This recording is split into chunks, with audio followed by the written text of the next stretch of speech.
자, 오늘은 사도행전 3장 11절부터 19절 말씀까지 보겠습니다. 사도행전 3장 11절부터 19절까지 같이 읽습니다. 시작. 나은 사람이 베드로와 요한을 붙잡으니 모든 백성이 크게 놀라며 달려나아가 솔로몬의 행각이라 불리우는 행각에 모이기를 베드로가 이것을 보고 백성에게 말하되 이스라엘 사람들아 이 일을 왜 놀랍게 여기느냐. 우리 개인의 본능과 경건으로 이 사람을 걷게 한 것처럼 왜 우리를 주목하느냐. 아브라함과 이삭과 야곱의 하나님 곧 우리 조상의 하나님이 그의 종 예수를 영화롭게 하셨느니라. 너희가 그를 넘겨주고 빌라도가 놓아주기로 계리한 것을 너희가 그 앞에서 거부하였으니 너희가 거룩하고 의로운 일을 거부하고 도리어 살인한 사람을 놓아주기를 구하여 생명의 주를 죽였도다. 그러나 하나님이 죽은 자 가운데서 그를 살리셨으니 우리가 이 일의 증인이라. 그 이름을 믿음으로 그 이름이 너희가 보고하는 이 사람을 성하게 하였나니 예수로 말미암아 난 믿음이 너희 모든 사람 앞에서 이같이 완전히 낫게 하였느니라. 형제들 너희가 알지 못하여서 그리하였으며 너희 관리들도 그리한 줄 아노라. 그러나 하나님이 모든 선지자의 입을 통하여 자기의 그리스도께서 고난 받으실 일을 미리 알게 하신 것을 이와 같이 이루셨느니라. 그러므로 너희가 회개하고 돌이켜 너희 죄 없이 함을 받으라. 이같이 하면 새롭게 되는 날이 주 앞으로부터 이럴 것이요. 아멘. 오늘은 이 세상에서 온 우주에서 가장 아름다운 일에 대해서 말씀을 나눕시다. 가장 아름다운 일이 뭘까요? 이 세상에서도 온 우주에서도 가장 아름답게 되어서 큰 영원한 행복을 누리게 되는 그 일이 뭘까? 가을은 굉장히 아름다운 계절입니다. 오색 칠색의 울긋불긋한 단풍들로 물들어지니까 온 세계에서 우리나라의 산은 가을이 되면 참 멋지고 아름답고 세계 모든 사람들이 우리나라에 와서 가을의 그 멋진 모습을 보고 다 감탄을 하지요. 그런데 이 가을이 지금 깊어지고 있는데 깊어지면 이 가을도 겨울로 들어가 버려요. 그래서 그 가을의 아름다움은 다 없어지고 앙상한 초목들이, 메마른 초목들이 눈에 덮여서 꽁꽁 얼어서 다 죽은 것처럼 보이는 거예요. 이 땅의 아름다움이라고 하는 것은 아무리 아름다워도 영원하지 못하고 짧은 시간 안에 그 흔적이 사라져요. 그것을 우리는 사시사철 사계를 통해서 보고 있다는 거예요. 모든 사람은 마음 깊은 곳에서 아름다움을 원하지요. 모든 사람들이 영원히 아름답기를 원하고 그것을 통해서 큰 행복, 영원한 행복을 누리고 싶어 한다는 거예요. 그런데 이 세상 사람들이 추구하는 아름다움은 주로 겉모습에 불과해요. 육신에 불과해요. 아무리 그 아름다움을 추구해도 그것은 나중에 가을이 깊은 겨울로 들어가는 것처럼 쉽게 사라지고 그 흔적조차 없어져 버리는 것들이라고. 몸을 아무리 단장을 하고 얼굴을 아무리 아름답게 화장을 해도 그 고운 모습이 영원하더냐 하는 것입니다. 몸에 수천만 원짜리 옷을 걸치고 온천에 가장 아름다운 보석을 주렁주렁 걸고 다녀도 그 아름다움이 영원하더냐 하는 것입니다. 이 세상에 온갖 미술가, 예술가, 문학가들이 여러 가지로 아무리 아름답게 꾸미고 또 표현을 하고 드러내어도 그것이 영원하냐 하는 거예요. 이번에 우리나라에서 노벨 문학상을 수상을 했는데, 노벨 문학상 하면은 문학 중에서 가장 아름답다고 해야 될 것 아닙니까?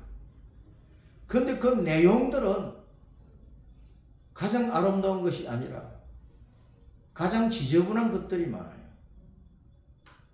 그걸 문학적으로 표현했다고 문학적으로 아름다운 것이고 영원한 것이냐?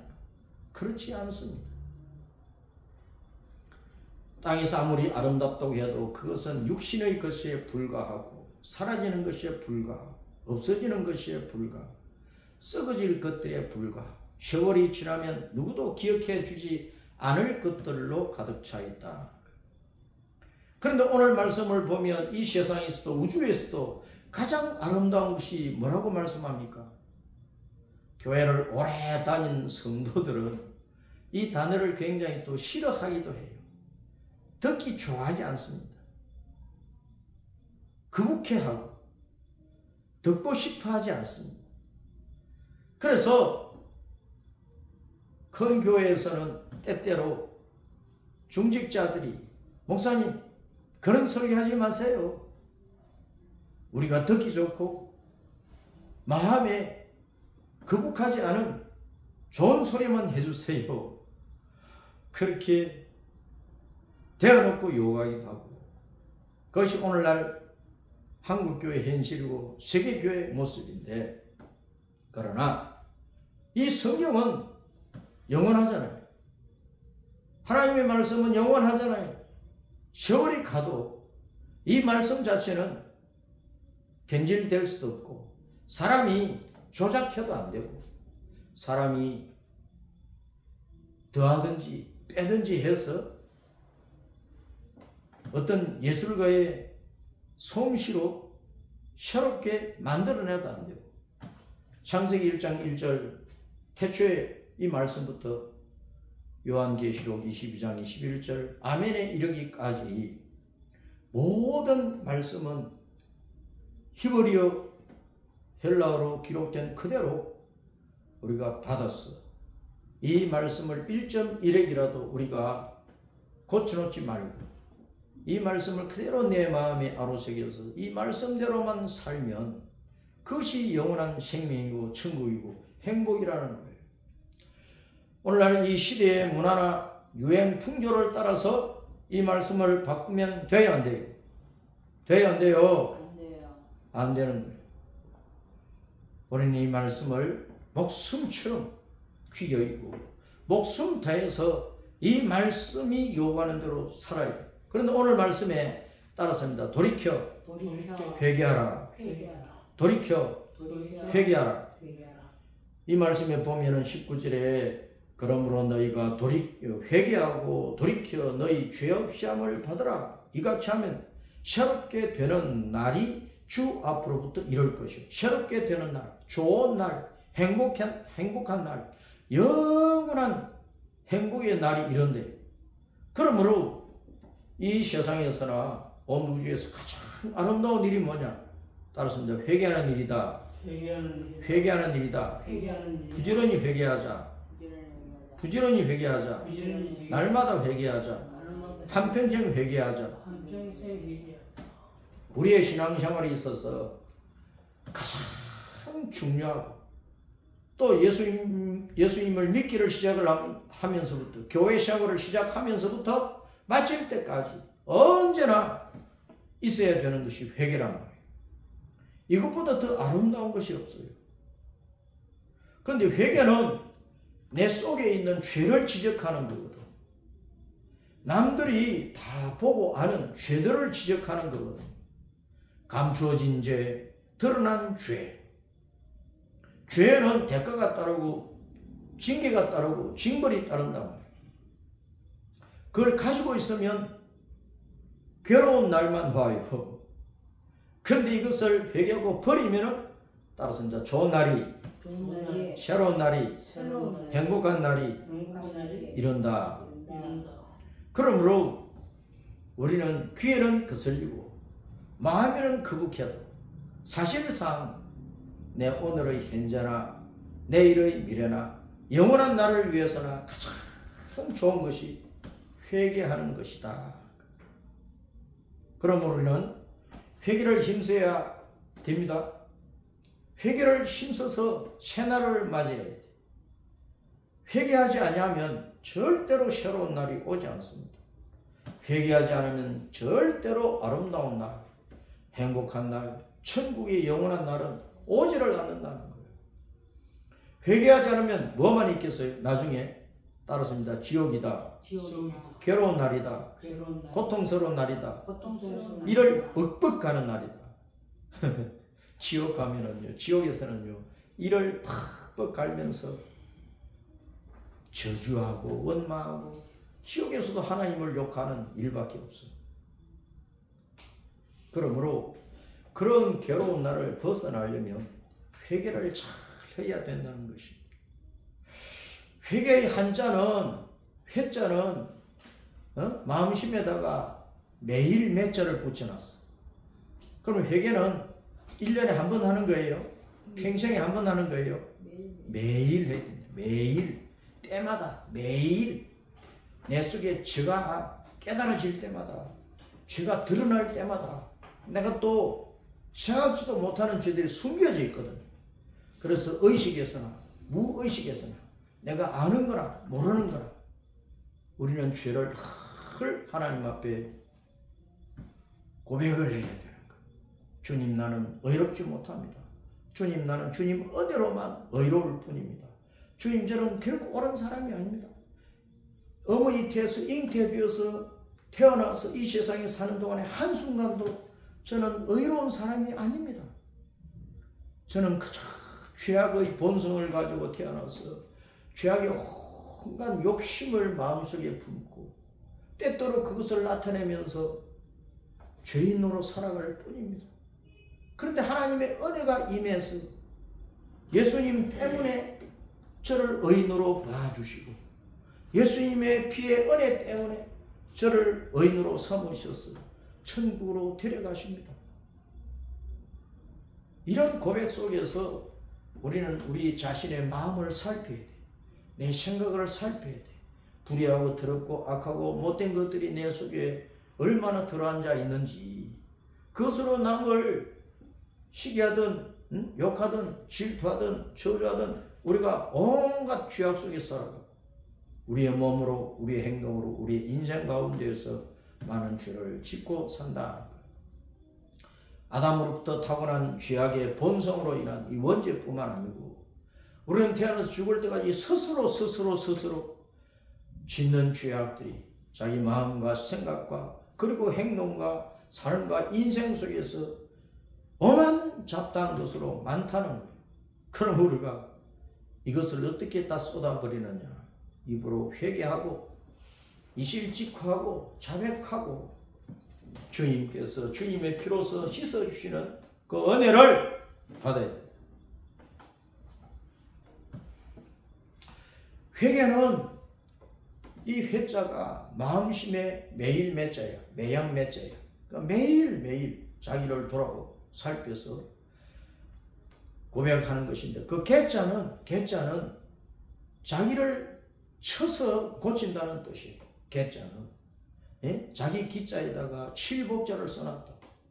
몽둥이로 때려야 되잖아요.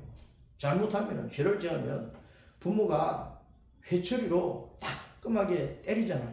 그래야 깨닫는단 말이에요. 개자는 내가 나를 치는 거야. 개자는 내가 내 마음을 살펴서 깨닫고 내가 나를 치면서 하나님 앞에 고백하는 것이 회개라는, 그걸 날마다 해야 됩니다. 따르십니다. 회개는 내 마음을 살펴, 내 삶을 살펴, 매일매일 나를 쳐서 고쳐서 주님께서 원하시는 길로 달려가며 주님 말씀대로 살아가는 것이다. 그것이 회개야. 회개라는 헬라어 단어는 메타노예요. 메타는 뭐뭐 함께, 뭐뭐 가운데, 뭐뭐 속에 그런 뜻입니다. 노예오는 지각한다, 인지한다, 깨닫는다 그런 뜻이에요. 그러니까 뭐뭐 함께 깨달아야 돼. 회개는 뭐뭐 함께 깨달아야 돼. 뭐뭐 가운데서 깨달아야 돼. 그 뭐뭐와 함께라고 하는 것이 바로 진리라는 거예요. 진리. 복음이란 말이에요. 복음. 이 십자가를 지시고 우리를 위하여 대속하시고 부활하신 예수님을 예수님과 함께 예수님 안에서 예수님의 복음, 예수님의 말씀, 예수님의 진리 안에서 나를 봐야만 죄가 드러나는 거예요. 이 세상에 법을 통해서도 내 죄가 드러나지만 내 속에 있는 양심을 통해서도 죄가 드러나지만 다른 사람의 조언을 통해서도 충고를 통해서도 죄가 드러나지만 그러나 온전히 내 죄가 드러나는 것은 주님 앞에 서야 된단 말이에요. 주님의 진리의 말씀을 읽어야 되고 이 말씀이 내 속에 들어와야 된단 말이에요. 사람들의 양심은 마비되어 버렸어. 오늘날 사람들의 마음이 다 개양심이라 개보다 못해. 오늘날 사람들의 마음은 다 양심이 더럽혀져 있어요. 양심을 버리고 산다니까. 양심의 소리도 무시하고 산다니까. 오직 자기 속에 있는 더러운 욕망의 소리만 귀를 기울이고 이 세상이 유혹하는 불법의 소리 그 손짓에만 따라간다면 그러므로 진실한 회개는 예수님과 함께 해야 돼. 이 성경 말씀과 함께 해야 돼. 이 말씀 안에서 이 가운데서 이 복음 안에서 진리 안에서 내 자신을 봐야 내 죄가 속속들이 다 드러나는 거야. 그래서 회개가 되는 것이라. 우리가 회개를 잘 하려면 말씀을 늘 읽어야 돼. 이 말씀을 잘 깨달아야 돼. 이 말씀 안에서 진리 안에서 내 자신을 봐야 되는 것입니다. 그래서 이 회개가 예수님 안에서 진리 안에서 이루어지는 것인데 이 회개를 우리는 요한복음 13장에 가면 주님께서 목욕하는 것으로 비유를 해놓고 있다. 예수님께서 유월절 전에 제들과 같이 식사를 하고 저녁 때 저녁 식사를 하시고 허리에 수건을 두르시고 제자들의 발을 하나하나 씻어주기를 시작을 하셨단 말이에요. 베드로 앞에 일었을 때 베드로가 주님께 제 발을 씻기시겠습니까? 선생님이 제자들의 발을 어떻게 씻겨요? 근데 씻어주시려면은 주님 제 몸을 다 씻어주세요. 발뿐만 아니고. 그러니까 예수님께서 내가 내 발을 씻어주지 않으면 너와 나와는 아무 상관이 없는데 그런데 이미 너희들은 목욕한 자들이니까 나를 믿고 내 제자로서 들어와서 이미 목욕한 구원받은 자들인데 그럼 너희들이 이리저리 다니면서 매일매일 순간순간 발이 더럽혀지지 않는 그것이 바로 스스로 짓는 죄인데 너희가 회개하고 자백할 때 내가 그 죄를 씻어줘야 너와 내가 진짜 상관이 있는 사람, 제자, 스승, 부자, 신랑 신부와의 그런 관계가 하나님과 하나님의 백성과의 그런 관계가 이루어지는 것이다.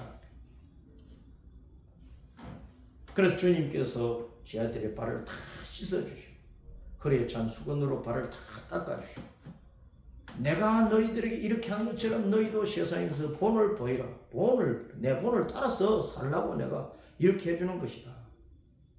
그러면 우리는 스스로 자백하고 예수님 피로 씻음 받아서 이미 목욕한 자지만은 우리의 손발과 얼굴이 깨끗할 수 있도록 자주자주 샤워를 해야 되는 것처럼 회개하고 자백하고 그래서 우리의 죄를 씻음 받은 원죄와 자범죄를 씻음 받아서 주님께서 의롭다고 옳다고 인정해 주시는 그 믿음 생활로 들어갈 수 있도록 힘써야 된다. 목욕했지만 아침 저녁으로 샤워하지 않고 어디 나갔다가 집에 들어오면 반드시 우리는 손발을 씻잖아요. 그렇게 해야 깨끗해지는 거예요. 또 에베소 4장에서는 샤옷을 갈아입는 것으로 말씀을 하고 있습니다. 오래 입은 옷, 아침에 입고 나갔을지라도 식당에서 국물을 옷에 걸렸어. 그러면 저녁에 돌아오면 그 옷을 당장 세탁기에 넣어가지고 씻어버리고 샤옷으로 갈아입잖아요. 우리는 순간순간 더러운 옷은 때가 낀 옷은 흠이 더러운 것이 묻은 옷은 빨리 세탁을 해서 샤옷으로 갈아입어야 된다. 우리 속에 있는 온갖 더러운 것, 세상에 있는 온갖 악습을 따라가는 이것을 버리고, 이것은 옛사람이라고. 하나님의 진리와 의와 거룩함 가운데에서 우리는 주님을 따라가야 그것이 새사람이라고 말씀을 하는 것입니다. 우리는 회개를 또 청소하는 것으로 비유를 해서 우리는 우리 마음을 잘 쓸고 닦아요. 우리 마음의 방을 잘 쓸고 닦아요. 우리 몸이라고 하는 우리 인생의 이 집을 잘 쓸고 닦아야 된다. 우리가 예배당도 청소를 해야 되잖아요. 여러분들의 집도 청소를 해야 되잖아요. 공공 건물도 청소 부도를 두고 청소를 해야 된단 말이에요. 어제 이 빌딩의 화장실을 제가 사용을 했는데 한쪽에 화장실은요 물을 부어도 내려가지고 막혀있는 화장실이에요. 오늘 아침에도 가니까 여전히 그런 거예요. 그럼 오늘은 이제 우리 성도들이 써야 되니까 주일날은 일요일날은 저 청소부들이 나오지도 않고 그러니까 제가 또 뚫었어. 네? 화장실에 있는 그 청소 도구함 문 열어가지고 뚫는 거 찾아가지고 뚫고 또 씻는 솔 가지고 또 씻고 또 물을 바가지로 부어가지고 또 긴 대걸레로 깨끗이 닦아서 그렇게 청소를 하고 왔어. 청소 안 하면은 더럽죠. 냄새나죠. 누가 거기에 들어가겠어요. 내 집이나 남의 집이나 예배당이나 공공 건물이나 청소를 깨끗이 해놔야 거기에 들어가고 나오는 사람들이 마음도 상긋하고 기분 좋고. 그런데 들어오면은 누가 뭐 들어가겠어요.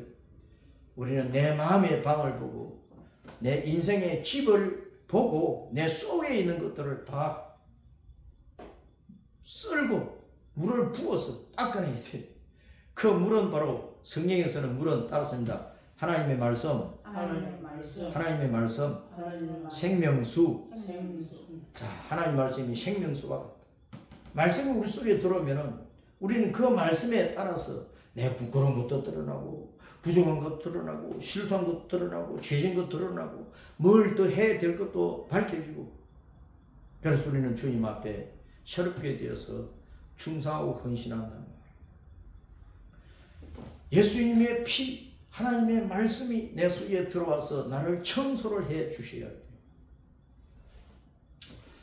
또 이사야 59장에 가면은요 회개하는 것은 뭐라고 했느냐 따랐습니다. 거대한 장벽을 막힌 담을 뚫어버리는 것이다. 이사야 59장의 말씀에 보면은 주님께서 이렇게 말씀합니다. 들어라 나의 백성들아, 들어라 온 세상 사람들아, 내 손이 짧아서 너희를 구원하지 못하는 거냐? 내 귀가 어두워서 너희 소리 못 듣는 거냐? 내가 왜 구원을 안 해주느냐? 왜 아무리 소리 질러도 기도해도 내가 안 들어주느냐? 너희 손에 피가 가득함이니라.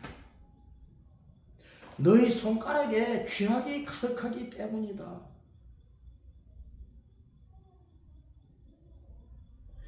너희 죄가 너희와 나 사이에 큰 장벽처럼 담처럼 둘러쳐 있기 때문에 너와 나의 소통을 가로막아 버리고 내가 너희들에게 은혜를 베풀려 해도 은혜를 막아버리고 있다. 너와 나를 분리시키는 것은 죄악이나 죄악. 죄악의 담이라고 말씀을 하고 있습니다. 따랐습니다. 죄악의 담을 무너뜨리자. 그래 주님과 교통한다.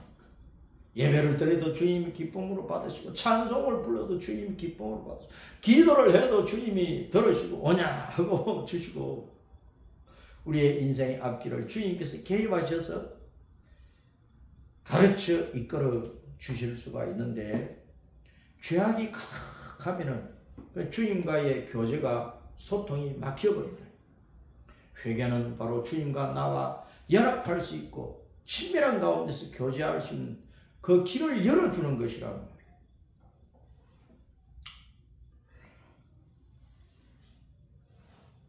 마태복음 23장에서 외식하는 종교 지도자들, 유대교 지도자들, 외식하는 자들을 향해서 너희들은 따랐습니다. 회칠한 무덤 같다. 이스라엘 백성들을 무덤 가운데 동굴 무덤 말고 평지 땅에 시체를 묻고 평지 땅이니까 이거는 무덤이라는 표시로 회칠을 해놓는 거예요. 그러면 겉은 회칠을 해서 아름답다 할지라도 그 속에는 시체가 썩고 해골만 남아있단 말이에요. 그 더러운 것이 가득한 거예요. 마찬가지로 오늘날 우리 인생이 아무리 뭐 예쁜 얼굴을 하고 좋은 옷을 입고 많은 액세서리로 꾸몄다 할지라도 자기 속에 더러운 것이 가득하면 그 자체가 회칠한 무덤이에요. 그래서 우리는 내 속에 있는 더러운 것들을 판에 뿌리고 데살로니가전서 5장 23절에 주님이 오실 때 주님 앞에 아름답게 서도록 내 혼과 내 영과 혼과 몸이 거룩하게 되기를 바란다고 사도 바울이 선포를 하고 있는 거예요. 우리의 몸뿐만 아니고 혼과 영까지. 그런데 몸이 앞서지 않고 영이 앞서는 거예요. 이 세상 사람들은 영에 대해서는 생각도 못해요. 그래서 언제나 육신만 꾸미는 거야. 자기 마음은 언제나 악하고 영에 대해서는 무관심하고. 그런데 우리 하나님의 자녀들은 먼저 영을 아름답게 하고 영이 아름다워야 혼이 마음과 생각 영을 따라가. 영이 아름다워야 육신도 혼과 영을 따라가면서 영과 혼과 육 삼위일체적으로 주님 앞에 아름답게 배어서 헌신하고 충성하게 되는 것이란 말이에요. 왜 오늘 사도행전 3장 11절부터 19절에서 솔로몬 행각에 수많은 사람들이 모였는데 베드로와 요한이 그들에게 회개하라고 외칩니까? 행각이라고 하는 것은 오늘날 긴 건물의 복도와 같아. 옛날에 왕궁에는 또 큰 집에는 방이 여러 개 있고 이 건물 저 건물이 있잖아. 그러면 이 방에서 저 방, 이 건물이 저 건물로 가려면 긴 복도를 만드는 거야. 기둥을 씌워가지고 그 기둥 위에 지붕을 얹어가지고 100m, 200m 걸어갈 수 있도록 해놓은 그 긴 복도를 행각이라 그러는데 이 빌딩에도 복도가 길잖아요.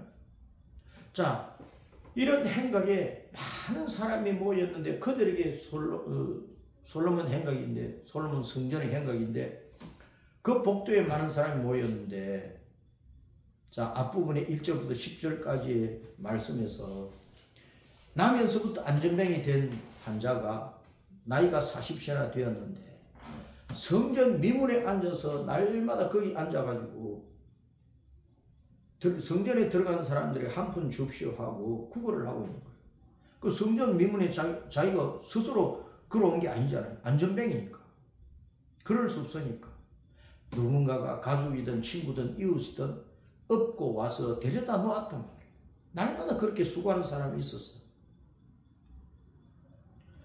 날마다 그 성전 미문에 앉아서 구걸을 할 때 베드로와 요한이 마침 제9시에 오후 3시경에 성전에 기도로 들어가다가 이 사람이 한 푼 줍시오 그러니까 우리에게는 동전 한 푼도 없다. 돈은 없다. 복음의 나간 애들은 그 시대에 뭐 가진 게 뭐가 있어요. 직장도 뭐도 다 버리고 예수님을 따르고 복음만 전하는데 굶기도 하고 헐벗기도 하고 그러면서 복음 전하는 거예요. 우리에게 있는 것은 다만 예수님밖에 없다. 우리에게 있는 것으로 너에게 주겠다. 그러면서 그 안전뱅이에 손을 잡고 일으켜 버리는 거예요. 그냥 일으키는 것이 아니고 나사렛 예수 그리스도 이름으로 일어나 그러라 하면서 일으켜 버려요.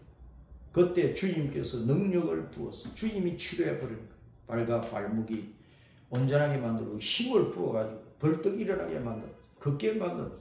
아 그러니까 이 나면서부터 안전병이 된 이 사람이 얼마나 신났겠어요.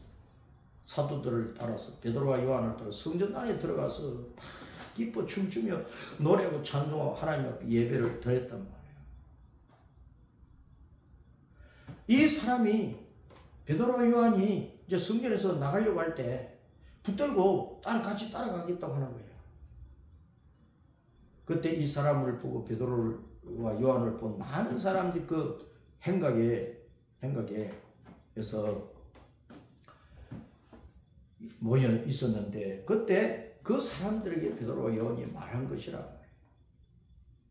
마치 우리 재주와 능력과 뭐 신기한 능력으로 우리가 이 사람을 일으키게 한 것처럼 왜 우리를 보느냐? 이 사람이 40년 동안 고통당하다가 오늘날 이렇게 완전히 나아가지고 걷고 뛰고 춤추면서 하나님을 노래하게 된 것은 우리 예수님이 고쳐주신 거야. 얼마 전에 몇 년 전에 너희들이 이 예수님을 죽이라고 했지 않느냐? 빌라도 총독에게 시어머니를 부르지 않느냐? 십자가에 못 박아 죽이소서. 십자가에 못 박아 죽이소서. 그 죽인 죄는 우리가 덮어쓰겠습니다. 우리 후손들에게 돌부소서. 너희가 그랬지? 빌라도는 아무리 로마 법을 따라서 죽일 죄가 있는 거 찾아봐도 죄가 없다고 3번이나 죄가 없다 죽일 이유가 없다 놓아주겠다. 그냥 매를 몇 대 때려가지고 놓아주겠다. 그래도 너희들은 진짜 사람들을 부추겨서 폭동을 일으키고 밀란을 일으키고 살인한 바라바를 놓아달라고 했지 않느냐. 그 바라바는 뜻이 아버지 아들이라는 뜻이야. 바라바 아버지 아들. 그러니까 우리 이 속된 말로 이제 부전자전. 바라바는 부전자전이야. 오늘날 이 세상의 모든 사람들이 다 부전자전. 아버지로부터 아들까지 옛날 시대로부터 아담으로부터 세상 끝날 때까지 부전자전으로 죄를 타고나는 거야. 부전자전으로 죄를 짓는 부전자전으로.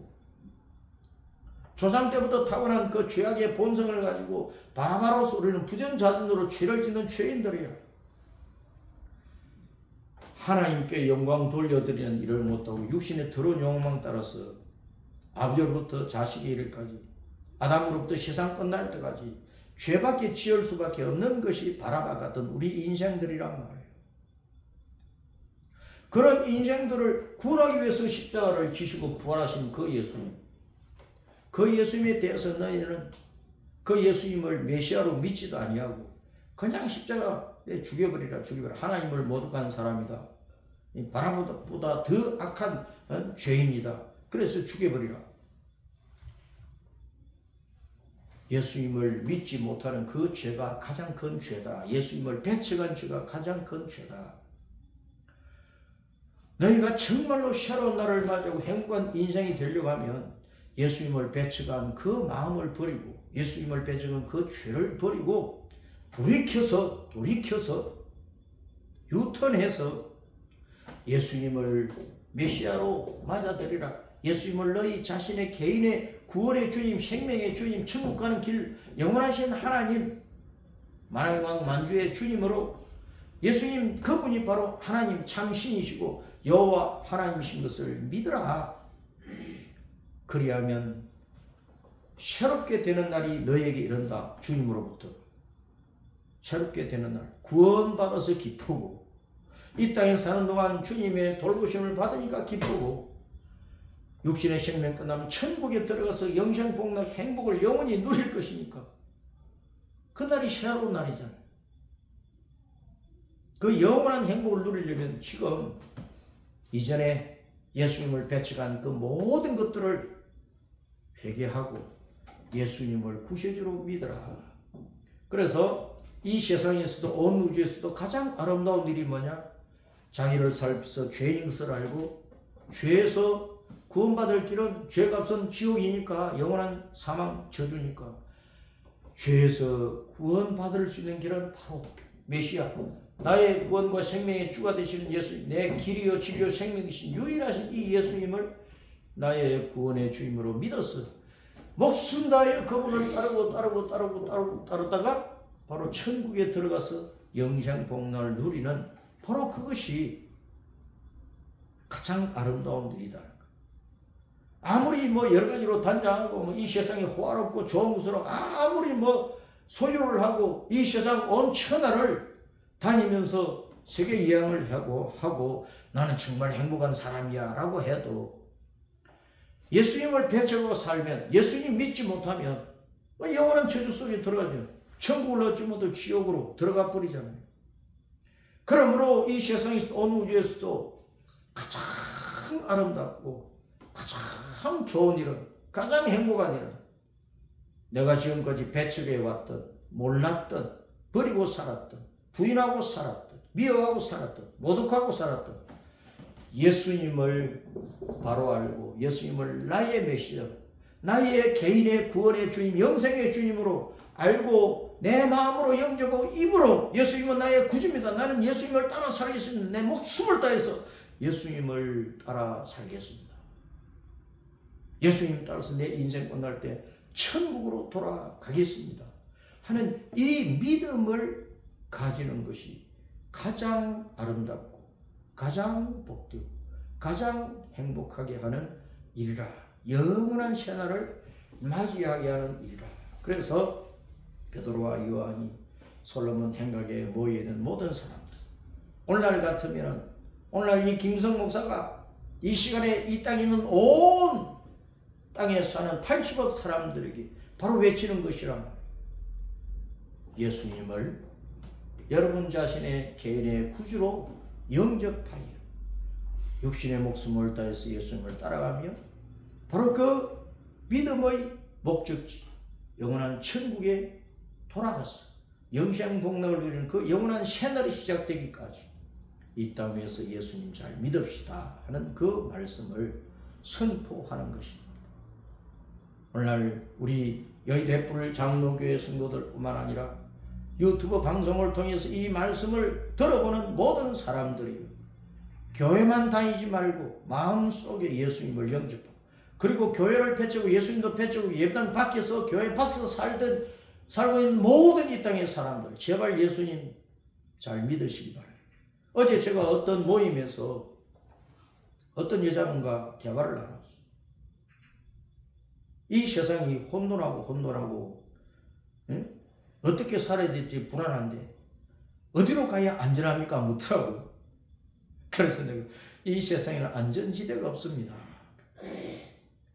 예수님 믿어야 영원히 안전한 천국으로 가지요. 오늘날 방주가 어디 있습니까? 그러더라고요. 어디를 가도 방주는 없습니다. 예수님 품 안이 방주입니다. 내가 그래 물었어요. 어느 교회 다닙니까? 물으니까 분당에 어디 사는데 옛날에 교회 다녔는데 지금은 안 다닙니다 그러더라고요. 그래서 교회만 다니면 아무 소용없습니다. 큰 교회, 작은 교회, 유명한 목사가 목회하는 교회 아무리 평생을 다녀도 그거는 기독교 종교 생활이지, 교회를 다녀도 예수님을 안 믿으면 그 교회 생활이 구원을 받게 하느냐? 아니라는 거예요. 교회 생활만 가지고는, 그 기독교 종교 생활만 가지고는 교회 마당만 왔다 갔다 밟은 것이지 예수님과 아무 관계가 없잖아요. 예수님 안 믿은 거잖아요. 서울에서 어디를 가든지 가려면은 그곳으로 가는 표를 끊어야 되는 것처럼 천국에 가려면 예수님 믿는 길밖에 없어요. 예수님 믿어서 천국 가야 그것이 영원한 안전지대예요. 이 세상에서는 앞으로 온갖 재난이 일어나고 죽을 일만 있는데 어디를 가야 편안하겠습니까? 내가 죽는다고 또 영원히 살겠습니까? 예수님 잘 믿고 믿음 회복하고 예수님 잘 믿고 어느 교회든지 다니든지 예수님 잘 믿고 교회 생활하고 예수님 잘 믿고 끝까지 이 세상에 어떤 환란이 일어나든지 예수님께 충성하고 예수님을 위하여 삽시다. 오늘 말씀에 보면은 안전뱅이가 왜 성전 미문 안에 있습니까? 그 성전 미문 밖에 있습니까? 누군가가 걷지 못하는 그 사람을 데리다 놓았다니까요. 우리는 예수님을 안 믿는 사람은 다 영적으로 안전뱅이란 말이에요. 안전뱅이. 그러니까 그들을 교회 앞으로 데리고 와야 돼. 교회 예배당 안에 들어오도록 인도를 해야 돼. 그것이 전도란 말이에요. 전도. 이 예배실 안에 두어야 돼. 예배당 앞이라도 오도록 해야 돼. 저 주방이라도 사무실이라도 오도록 만들어야 돼. 그 일을 우리 해야 된다. 세계 복음화는요, 안전뱅이를 성전 미문 앞에 갖다 두는 이 행위가 있어야 된다. 그들에게 하나님의 은혜가 임할 때, 베드로든 요한이든 오늘날 목회자든 성도들 누구를 통해서든 복음이 그에게 전해지고 성령의 역사가 임할 때 그가 비로소 구원을 받은 완전히 고침받은 새로운 사람이 되는 것이다. 이런 사실을 알고 이 지상에서도 온 우주에서도 가장 아름다운 회개하고 예수 믿고 죽기 살기로 따라가는 이 일을 우리는 완성하여 이루어내는 복된 성도가 되도록 하십시다.